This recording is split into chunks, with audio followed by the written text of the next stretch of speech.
तवाजा जेतरा भी अमल है उन सभी अमलन में पसंदीदा फले में फलो अल्लाह में वट प्यारे में प्यारो अमल है नमाज वक्त सिर पढ़ण।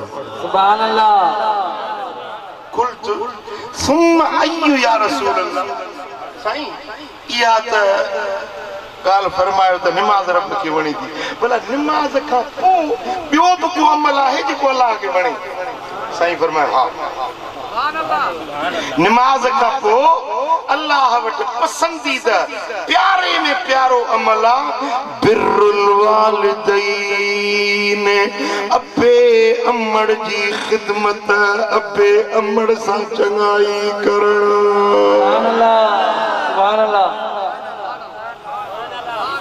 सुभान अल्लाह। पी मुझो आ मां मुझी आ मां उन जी खिदमत कया मुझो हक आ पर मां पंहिंजे पीउ जी खिदमत कया मां जी खिदमत कया अल्लाह खुश थो थिए। नमाज त हलो मञोसी रब जो सजदो आहे रब जो कम आहे हे पीउ त मुंहिंजो आहे न मां त मुंहिंजी आहे न खिदमत कया मुंहिंजो हक़ आहे न पर इहो अमल अहिड़ो आहे जेको मुंहिंजे रब खे वणे थी। अबे जी दिल जोई कयो अबे जी खिदमत कयो अमड़ जा पैर धो अल्लाह खुश थो। हजरत अब्दुल्ला बिन मसूद चयो कुल्त सुम्मा अय्यु या रसूल अल्लाह महबूबा भला पीउ मां सां भलाई करण खां पोइ अञा बि को ॿियो अमल आहे जेको रब खे वणे। साईं फरमाया हा अञा हिकिड़ो टियों अमल बि आहे जेको कंदो न रब उन सां ॾाढो ख़ुशि थींदो रब खे उहो अमल ॾाढो वणंदो आहे। मूं चयो या रसूल अल्लाह उहो कहिड़ो पाण फरमाया अल जिहाद फी सबीलिल्लाह अल्लाह जे रस्ते में जिहाद करण काफरन सां लड़ाई करण इहो जिहाद रब खे वणंदो आहे। सुभान अल्लाह।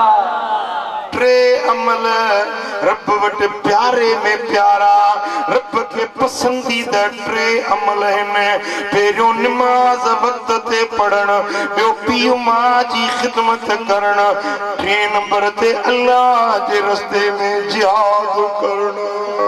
सुभान अल्लाह। चओ सल्लल्लाहु अलैहि या रसूल अल्लाह वसल्लम अलैका या हबीब अल्लाह। अमलन जी रब जे पसंदीदा अमलन जी तरतीब ॾिसो पहिरियों अमल नमाज ॿियो अमल पीउ मां जी खिदमत टियों अमल जिहाद। मक़सद छा त जिहाद खां रब जे रस्ते में लड़ाई करण खां काफरन खे क़त्ल करण खां प्यारो अमल रब खे पसंदीदा अमल पीउ मां जी खिदमत। सुभान अल्लाह सुभान अल्लाह।